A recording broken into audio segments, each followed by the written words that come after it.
नमः संस्कृताय मित्राणि, सर्वेभ्यो नमो नमः। आप सभी का स्वागत है आज के इस व्याख्यान में। हम लोग पिछले व्याख्यान में दुर्गा सप्तशती के प्रथम अध्याय का प्रारंभ किया था और जिसमें हमने 10 श्लोकों को अर्थ सहित अध्ययन किया था। अब हम उन 10 श्लोकों से आगे 11वें श्लोक से जितना हो सकेगा आज के व्याख्यान में अध्ययन करेंगे। हमने पूर्व के व्याख्यान में देखा था स तत्राश्रममद्राक्षेत् द्विजवर्यस्य मेधसः प्रशान्तस्वापदाकीर्णं मनुशिष्योपशोभितम्। अर्थात वह जो राजा सुरथ थे वह मृगया खेलते हुए एक ऋषि के आश्रम में आए थे, जो आश्रम मेधा ऋषि का था। वहां पर जो हिंसक जानवर थे वह भी अपनी हिंसा वृत्ति को छोड़ करके प्रशांत होकर के रहते थे और मुनि अपने शिष्यों के साथ में उस वन की शोभा बढ़ा रहे थे। अब आगे उससे आगे जो 11वां श्लोक है उसका हम अध्ययन करते हुए देखते हैं कि ओम तस्थौ कंचित सकालंच मुनिना तेन सत्कृतः इतश्चेतश्च विचरं तस्मिन् मुनिवराश्रमे। अब आगे कहते हैं कि तेन मुनिना सत्कृतः, तेन मुनिना सत्कृतः, उन मुनि के द्वारा वह सत्कृतः अर्थात सत्कार किए गए। कौन? वो जो राजा सुरथ थे। अब यहाँ पर बात तो ये आती है कि राजा को मुनि का आदर करना चाहिए था। यहाँ पर मुनि ने राजा का आदर क्यों किया? तो आतिथ्यत्व के कारण राजा जो मेधा ऋषि के आश्रम में गए थे वह अतिथि के रूप में गए थे। इस कारण से मेधा ऋषि ने उनका अतिथि सत्कार किया। इस कारण से मुनिना सत्कृतः, मुनि के द्वारा वह सत्कृत किए गए। और क्या हुआ कि इतश्चेतश्च विचरन्, इतश्चेत इतश्च उतश्च, यहाँ वहां विचरण करते हुए, विचरण अर्थात विचरण करते हुए, तस्मिन मुनिवर आश्रमे, उन मुनिवर मुनिश्रेष्ठ मेधा ऋषि के आश्रम में वह इधर उधर विचरण करते हुए यानी इधर उधर घूमते टहलते हुए कंचित कालम सह तस्थौ, कंचित अर्थात कुछ काल तक, वह सह माने वह, तस्थौ रहे ना, कुछ काल तक वहां पर वह रहे। ठीक है, आगे कहे सो अचिंतयत् तदा तत्र, ऐसा नहीं बोलना है, यहाँ बोलना है सोचिंतयत् तदा तत्र ममत्वाकृष्ट चेतनः मत्पूर्वैः पालितं पूर्वं मया हीनं पुरं हितत्। अब यहाँ पर कह रहे हैं कि जब वह इतश्चेतश्च विचरन्, इधर उधर जब भ्रमण कर रहे थे तो क्या करते थे? सह अचिंतयत, तदा उस समय वह जो राजा थे, सह राजा अचिंतयत, उन्होंने सोचा, चिंता की। कैसे चिंता की? तो ममत्व आकृष्ट चेतन, उनका जो चेतन था, उनका जो चित्त था, जो मन था, वह ममत्व की ओर आकृष्ट हो करके, ममत्व की ओर आकृष्ट होना अर्थात जो मेरा राज्य, मेरे नगरवासी, मेरे पुरजन, है ना, मेरे भाई बंधुजन, मेरे बंधुजन, तो ये ममत्व था। तो ममत्व से उनका जो चेतन था, जो मन था, वह आकृष्ट हुआ और उस आकृष्ट हुए मन से वह अचिंतयत, चिंता करने लग गए। क्या चिंता किए? मत पूर्व ही पालितम, अर्थात मत पूर्व ही पालितम, यानी कि मेरे पूर्व ही अर्थात पूर्वजों के द्वारा जो पालित की गई है, अर्थात जिसका रक्षण किया गया है, जिसका भोग किया गया है, ऐसी वह नगरी मया, मुझसे, पूर्वम पहले ही, हीनम हीन हो गई है। और वह जो पुर था, वह जो नगर है, वह तो निश्चित ही, तत्नगरम तत्पुरम, वह पुर तो निश्चित ही मुझसे पहले ही छूट गया। जिसका मेरे पूर्वजों ने पालन किया था वह पुर, वह नगर, मया हीनम, मुझसे हीन हो गया है ना, मुझसे रहित हो गया है। ऐसा वह चिंता करने लग गए, राजा सोचने लग गए। उसके बाद और आगे भी बहुत चीजें सोचते हैं। आगे क्या सोचे? मद्भृत्यैस्तैरसद्वृत्तैर्धर्मतः पाल्यते न वा न जाने सप्रधानो मे शूरहस्ति सदा मदः।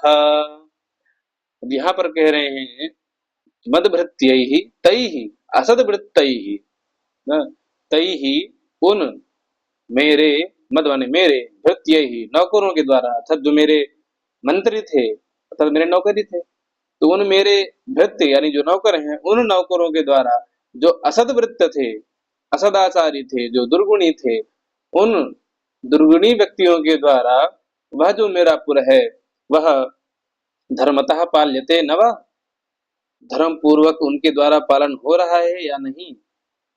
क्या वह लोग धर्म पूर्वक धर्मतः अर्थात धर्म पूर्वक मेरी उस नगरी का पालन कर पा रहे होंगे, ऐसा कहा। अब कहे न जाने, ऐसा तो मैं नहीं जानता हूं।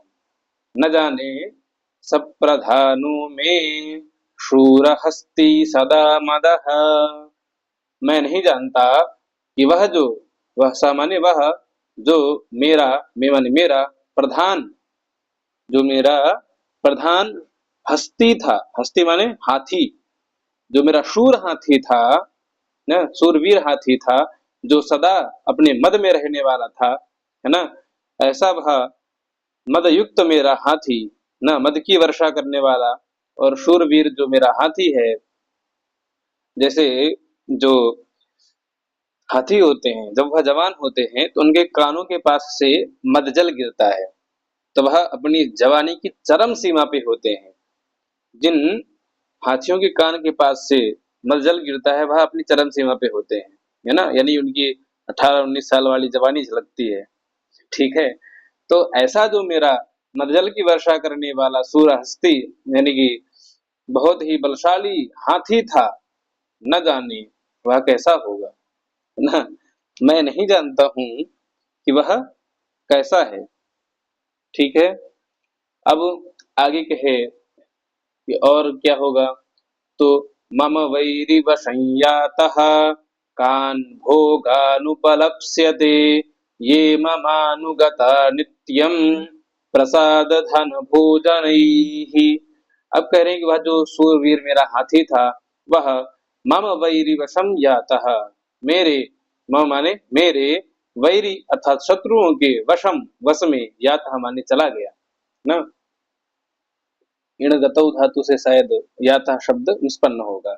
तो क्या हुआ, जो मेरा सूरहस्ती था वह कैसा हुआ, तो मेरे वैरियों के हाथ में वश में, वैरियों के हाथ में शत्रुओं के वश में वह यातः चला गया। और न जाने कान भोगान, किन भोगों की वह उपलब्धते सेवा कर रहा होगा अथवा किन भोगों को भोगता होगा, क्या भोग उसे मिलते होंगे, मिलते भी हैं या नहीं मिलते हैं, ये सब न जाने, नहीं जान पा रहा हूं।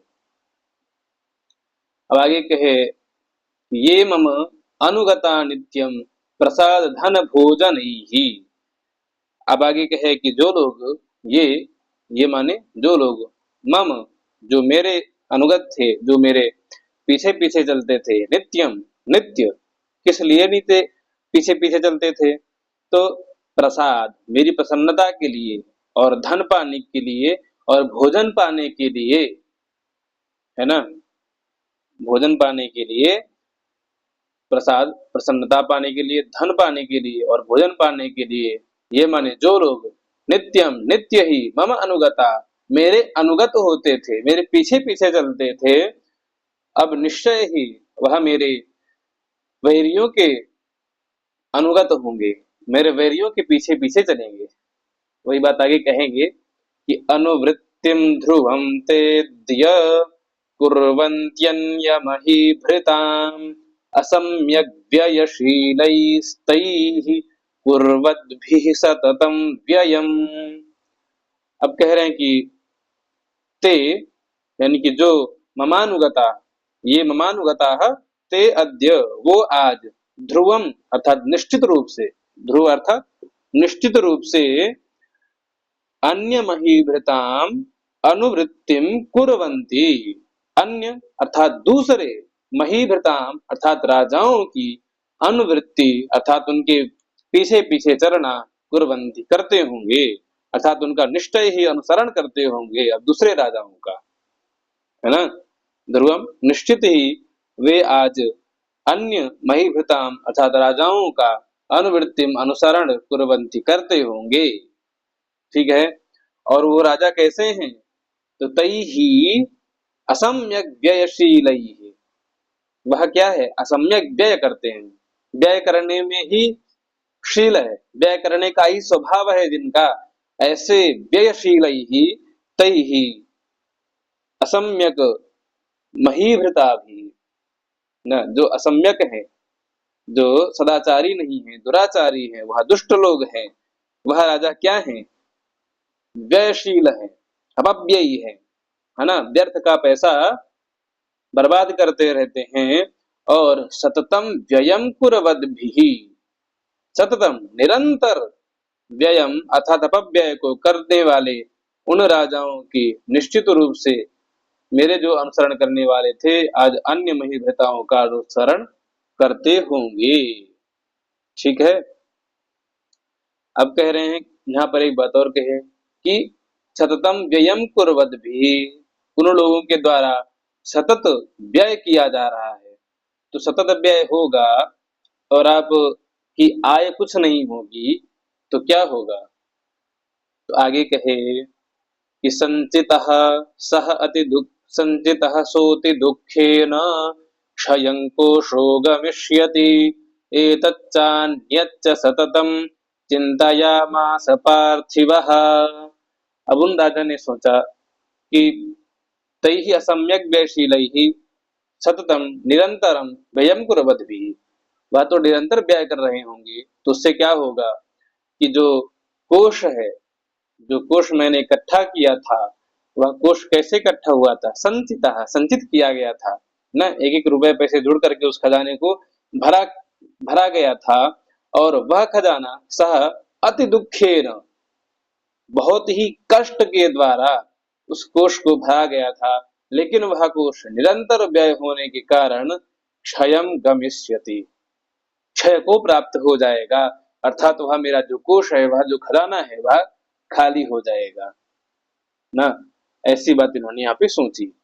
उसके बाद कहे एतच्च अन्यत च, तो इस प्रकार की और अन्यत च और भी कई प्रकार की बातों को सततम निरंतर चिंतयामास चिंता करते रहते थे, कौन, पार्थिव, पार्थिव अर्थात राजा, राजा को पार्थिव भी कहा जाता है, ठीक है। तो वह पार्थिव राजा इस प्रकार की और भी अन्य कई प्रकार की बातों को निरंतर चिंतयामास सोचते रहते थे, ठीक है। अब उसके बाद क्या हुआ, तो वहां पर कहे तत्र विप्राश्रमाभ्यासे वैश्यमेकं तदर्श सः सपृष्टस्तेन कस्त्वं भो हेतुश्चागमनेत्र कः। अब यहाँ पर कह रहे कि तत्र, जब वह ऐसे सोचते हुए घूमते थे, तो तत्र वहां पर विप्राश्रम, विप्र के आश्रम, विप्र का नाम क्या था, मेधा ऋषि, तो मेधा ऋषि के आश्रम के अभ्यास, अभ्यास अर्थात समीप में, अभ्यास माने समीप में, एकम वैश्यम सह ददर्श, अर्थात एक वैश्य को सह यानी उन राजा ने ददर्श माने देखा, ठीक है। तो एक वैश्य को विप्र के आश्रम के अभ्यास माने निकट में, समीप में उन राजा ने देखा, तो देखने पर क्या हुआ, तो सपृष्टस्तेन कस्त्वं भो हेतुश्चागमनेत्रकः, तो तेन तेन राज्ञा उन राजा के द्वारा सह वैश्य वह वैश्य पृष्ठा पूछा गया, है ना। उन तेन माने उन राजा के द्वारा, वह जो राजा का नाम क्या था, राजा का नाम सावर्णी था, सावर्णी नहीं सुरथ नाम था, तो उन सुरथ राजा के द्वारा सह वैश्य वह वैश्य पृष्ठ माने पूछा गया, ये कर्मवाच्य का रूप है ना, कि तेन ये जो कर्म है, कर्ता है, कर्ता में तृतीया विभक्ति है ना, तो और कर्म में प्रथमा है। तो उन राजा के द्वारा वह पूछा गया, क्या पूछा गया कि त्वम कह हो त्वम कह, अरे तुम कौन हो, तुम कह माने कौन हो, और अत्र यानी यहाँ पर आगमने आने का कह हेतु, क्या कारण है, हेतु माने कारण।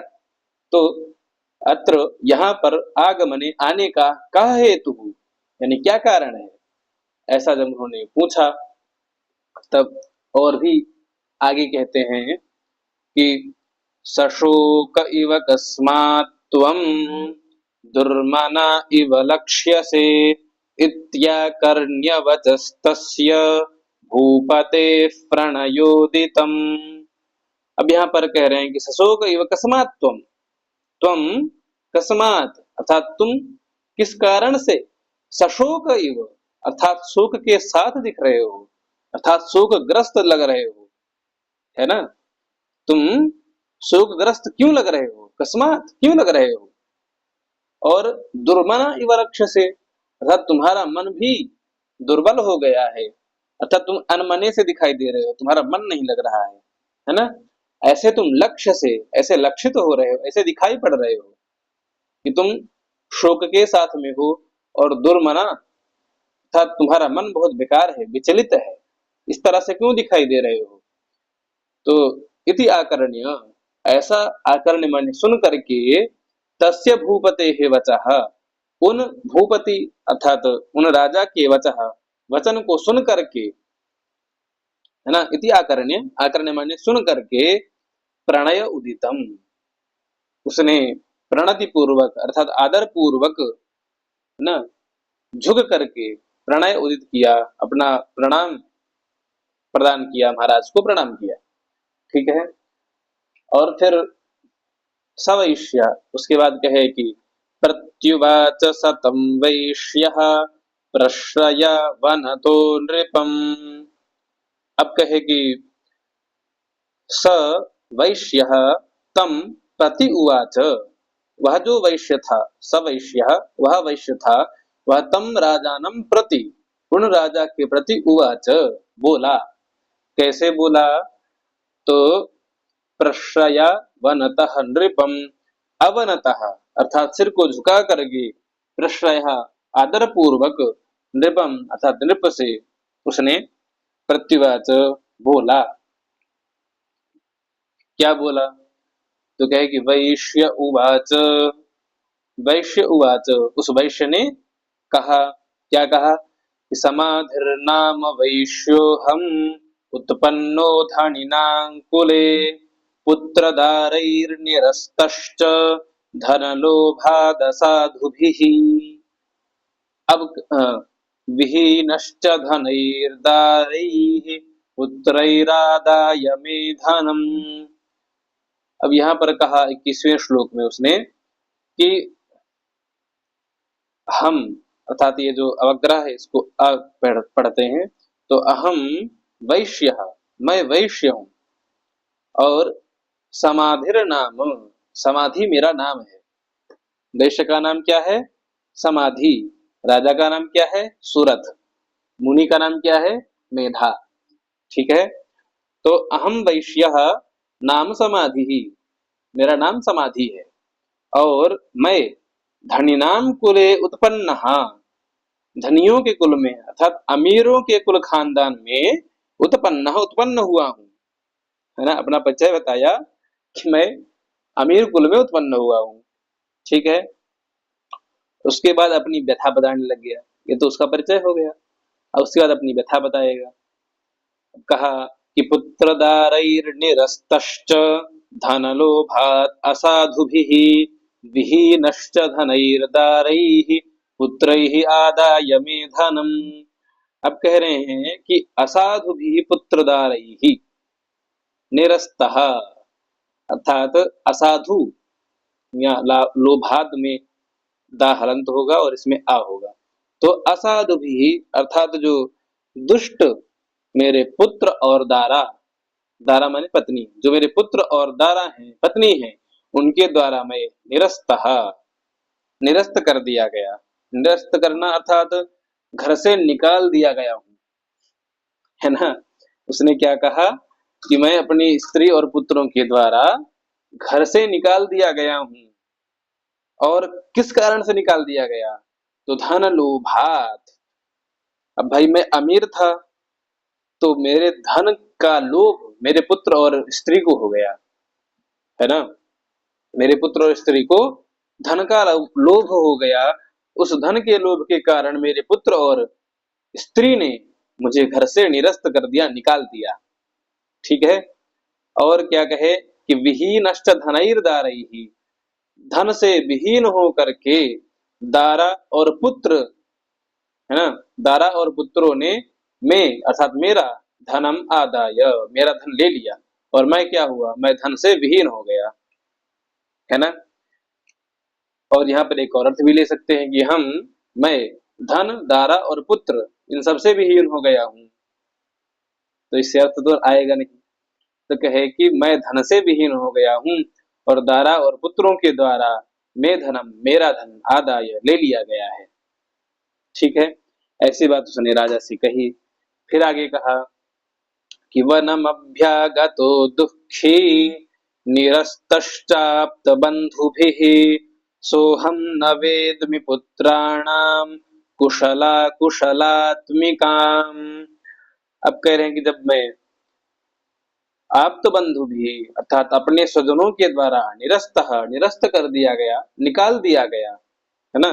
आप्त बंधु भी अर्थात मेरे विश्वसनीय बंधुओं के द्वारा, परिवार वालों के द्वारा, आप्त माने विश्वसनीय ना, बंधुओं के द्वारा जब मैं निरस्त कर दिया गया, निकाल दिया गया, तो दुखी होकर के वनम अभ्यागत, वन की ओर चला आया, है ना।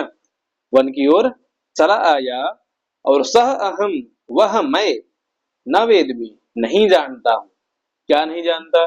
पुत्राणाम कुशल अकुशल आत्मिकाम, आत्मिकाम पुत्राणाम अपने पुत्रों का कुशल और अकुशल न वेदमी नहीं जानता हूं। अब यहाँ पर देखिए मोह का झंझट यहाँ शुरू हो रहा है। इस वैश्य की कहानी में, समाधि नाम की वैश्य की कहानी में मोह उत्पन्न हुआ कि भाई पुत्रों ने घर से निकाल दिया, लेकिन फिर भी उन आत्म पुत्रों के प्रति उनका कुशल क्षेम है या अकुशल है, उसके विषय में ये सोच रहा है। इसके मन से अभी तक मोह नहीं निकला है। यह होता है एक सांसारिक पुरुष जो अपने स्वजनों के प्रति मर जाता है, लेकिन स्वजन ही उसका कोई उद्धार नहीं करते। ये मोह में पड़ा हुआ है। इस श्लोक के पढ़ने से पता लगता है ना। तो क्या कहता है कि वह मैं न वेदमी नहीं जानता हूं। क्या? आत्मिकाम पुत्राणाम कुशल अकुशल, मेरे पुत्रों का मैं कुशल और अकुशल नहीं जानता हूं। भाई जब तुम्हारे पास धन था, तुम्हारे पुत्रों ने धन के लिए तुमको निकाला है, तो निश्चित है वो कुशल ही होंगे। तुम्हें इसमें जान के क्या करना है कि वो कुशल हैं या अकुशल हैं। अब आगे कह रहा है कि प्रवृत्तिम स्वजनानांच दाराणां चात्र संस्थितः किं नु तेषां गृहे क्षेमम् अक्षेमं किं नु सांप्रतम्। फिर वही बात आई। अब क्या कहा कि स्वजनानां प्रवृत्तिम अर्थात अपने जनों की प्रवृत्ति, और दाराणाम अर्थात जो मेरी पत्नी है ना, उस पत्नी की अत्र संस्थिति ही, यहाँ पर उसकी स्थिति क्या है ना, यह मैं नहीं जानता।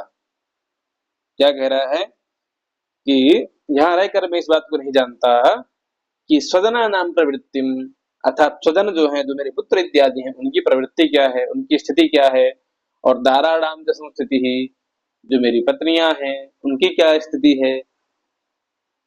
और क्या कहा, किम नु तेषां गृहे क्षेमम, नु निपातनात्, निपात के अर्थ में है, कोई अर्थ नहीं है। तो तेषां गृहे उनके घरों में किम क्षेमम क्या कुशल है, अथवा किम अक्षेमम क्या अकुशल है। सांप्रतम इस समय उनके घरों में, तेषां गृहे उनके घरों में, किम क्षेमम और सांप्रतम इस समय, किम अक्षेमम क्या सही है और या क्या गलत है, क्या कुशल है या क्या अकुशल है, यह मैं नहीं जानता। ऐसी बात वह कहता है। अब आगे कहता है कि कथम ते किम नु सद्वृत्ता दुर्वृत्ता किम नु मे सुताः। अब आगे कहा कि कथम ते किम नु सद्वृत्ताः, ते कथम सद्वृत्ताः दुर्वृत्ताः। तो वे जो मेरे पुत्र थे, ते अर्थात वे मेरे पुत्र, कथम माने कैसे, कैसे क्या हुए, जो सद्वृत्त थे वह दुर्वृत्त हो गए, है ना। किम्नु निश्चित ही, कैसे वह मेरे जो सद्वृत्त पुत्र थे वह दुर्वृत्त हो गए, अर्थात जो सदाचारी पुत्र थे वह दुर्वृत्त हो गए ना। मैं सुता, मेरे जो पुत्र हैं, ठीक है। यह किम्नु निपातनात् केवल श्लोक की परिपूर्ति करने के लिए आया है, ठीक है। तो कथम ते किम्नु सद्वृत्ताः दुर्वृत्ताः किम्नु मे सुताः। तो ते मे सुताः, वे मेरे सुत अर्थात जो मेरे पुत्र हैं, वे कथम कैसे सद्वृत्त होते हुए दुर्वृत्त हो गए, अर्थात सदाचारी होते हुए दुराचारी हो गए, मैं खुद नहीं जानता। अब आगे राजा जी कहते हैं, क्या कहते हैं, राजोवाच यैर्निरस्तो भवान् लुब्धैः पुत्रदारादिभिर्धनैः। राजा ने कहा कि यही ही, जिनके द्वारा न, जिन लोभी, जिन लुब्धैः पुत्रदारादिभिर्धनैः, यही, इसका विशेषण क्या होगा, लुब्धैः पुत्रदारादिभिर्धनैः, अर्थात जिन लोभी, लुब्ध माने लोभी, पुत्र और दारादिभिः, अर्थात तुम्हारे पुत्र और स्त्री आदि के, आदि ने, धनैः धन के कारण, भवान अर्थात तुमको, निरस्तः घर से बाहर निकाल दिया, है ना। तो क्या कहे कि यही, जिन लोभी पुत्र और स्त्रियों के द्वारा, धन के कारण, भगवान तुमको निरस्त निरस्त कर दिया गया, बाहर निकाल दिया गया। आगे क्या कहे राजा, आगे कहा कि राजन ने कि तेषु किम भवतः स्नेहम अनुबध्नाति मानसम। अब कह रहे तेषु किम, तो उनके प्रति, तेषु उनके प्रति, भवता स्नेहम तुम्हारा स्नेह, है ना, तुम्हारे, भवतः मानसम तुम्हारे मन में, स्नेहम अनुबध्नाति किम, तुम्हारे मन में इतना स्नेह क्यों हो रहा है, कि माने क्यों हो रहा है, स्नेहम अनुबध्नाति, इतना स्नेह का बंधन क्यों हो रहा है तुम्हारे मन में। राजा ने ऐसा कहा कि मैं तो ये नहीं समझ पा रहा हूं कि जिन लोभी पुत्र और स्त्रियों के द्वारा तुमको घर से निकाल दिया गया, उनके लिए तुम्हारे चित्त में, तुम्हारे मन में स्नेह क्यों उत्पन्न हो रहा है ना, स्नेह का बंधन क्यों है। तब वैश्य फिर बोलता है, कहता है कि वैश्य उवाच, वैश्य बोला, एवमेतद्यथा प्राह भवान अस्मद्गतं वचः। अब यहाँ वैश्य राजा की बातों का समर्थन करते हुए कहता है कि एवं एतत् यथा प्राह, यथा भवान प्राह, जैसा आप कह रहे हैं, प्राह माने कहना, तो जैसा आप कह रहे हैं, एवं एतत्, यह सब वैसा ही है, अर्थात वह सब ठीक है। आप मेरे विषय में जैसी बात कह रहे हैं, अस्मद्गतम मेरे विषय में, एवं एतत् इस प्रकार से जो भी आप कह रहे हैं, वतः जो भी वाणी आप कह रहे हैं वह सब तो ठीक है, लेकिन किम करोमि न बध्नाति मम निष्ठुरतां मनः यैः संत्यज्य पितृस्नेहं धनलुब्धैर्निराकृतः। आप जो कह रहे हैं मेरे विषय में वह सब तो ठीक है, लेकिन किम करोमि, मैं क्या करूं, मम निष्ठुरतां मनः न बध्नाति, मेरा जो निष्ठुर मन है, यह मन न बध्नाति मेरे वश में नहीं रहता है ना, यह मेरा निष्ठुर मन उन बातों को धारण नहीं करता जो आपने कही। कि मेरे ही सदनों ने मुझे घर से बाहर निकाल दिया, फिर भी मेरे मन में उनके प्रति स्नेह क्यों उत्पन्न हो रहा है, ऐसा मेरा निष्ठुर मन ही नहीं मान रहा, है ना। देखिए, अब उस व्यक्ति का मन स्वयं के वश में नहीं है, वो क्या कह रहा है कि मेरा मन ही नहीं मान रहा है ना। और आगे कहता है कि यही ही जिन पुत्रों के द्वारा, स्त्री के द्वारा, है ना, पितृ स्नेहम संत्यज्य, पितृ अर्थात पिता का स्नेह संत्यज्य छोड़ दिया गया, है ना, पिता का प्रेम छोड़ दिया गया, किस लिए, धन लुब्ध ही, धन का लोभ होने के कारण पिता का स्नेह छोड़ करके पिता को निराकृता घर से बाहर निकाल दिया, है ना।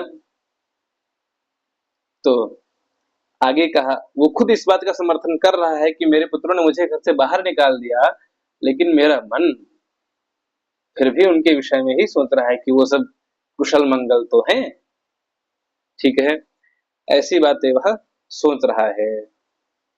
अब आगे भी कुछ सोचता है। हम लोग आज चौथे श्लोक का अध्ययन करेंगे, उसके बाद आगे कल से करेंगे। तो आगे सोचता है, क्या कहता है कि पतिस्वजन हार्दंच हार्दितेष्वेव मे मनः किमे तन्नाभिजानामि जानन्नपि महामते।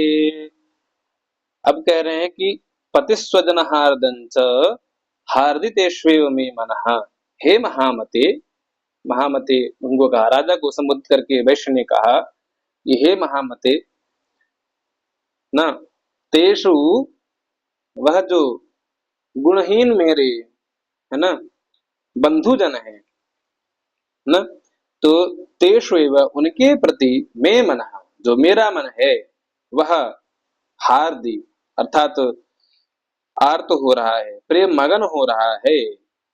और पति स्वजन हार्दम अर्थात जो स्वजन है उन स्वजनों के प्रति मेरा मन जो है वह हार्द हो रहा है, अर्थात प्रेम मगन हो रहा है, ठीक है, उन्हीं के विषय में सोच रहा है।